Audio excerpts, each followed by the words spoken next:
Here we are at an overlook and a beautiful model of half of Masada.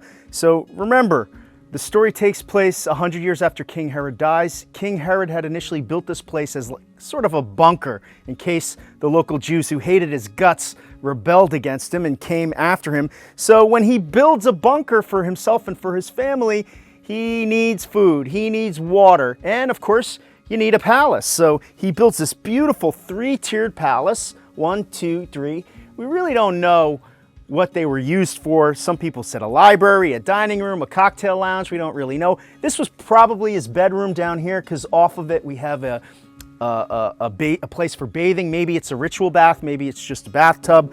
And of course, you need your food. So he builds up here rows of storerooms where, according to Josephus Flavius, he stores wine and olive oil and wheat and barley and dates and olives and other dried fruits.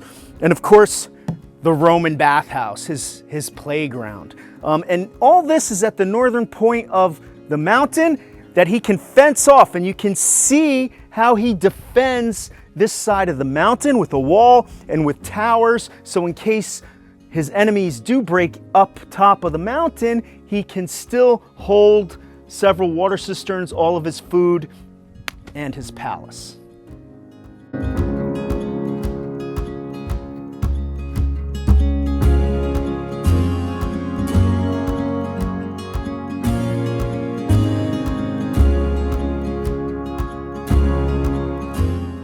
Okay, so here we are in one of the restored storerooms that was excavated in the 60s by archaeologist, General and Professor Joe Yudin, and you can see to my left there's the restored wall, and you can see the black line where he put the original stones back up on the wall to restore it. But over here on this side, it's very interesting. Joe Yudin decided not to restore these storerooms. And you can see there's 1, 2, 3, 4, 5. There's 6 different storerooms here that he took the dirt out, but he decided not to put back together and not to excavate. Now, why would he do that? Well, it's very forward-thinking and very unpretentious reason that he does not excavate here. He knew that archaeology was a young science. He knew that sometime in the future we'd have a better understanding of Masada, we'd have better techniques, better science. So he left this corner for future archaeologists to excavate. And actually, they were supposed to start excavating here this summer. Because of Corona, it doesn't look like it's going to happen, but hopefully in the near future, we will start excavating here as well.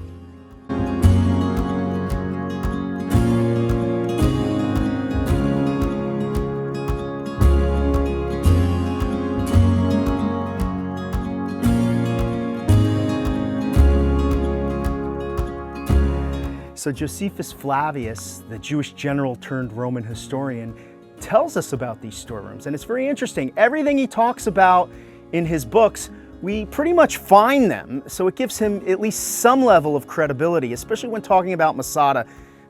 Is his story true or not? But he wrote, "But the storerooms laid up within would have excited still more amazement, for here had been stored a mass of wheat, amply sufficient to last for years, abundance of wine and oil, besides every variety of beans and piles of dates."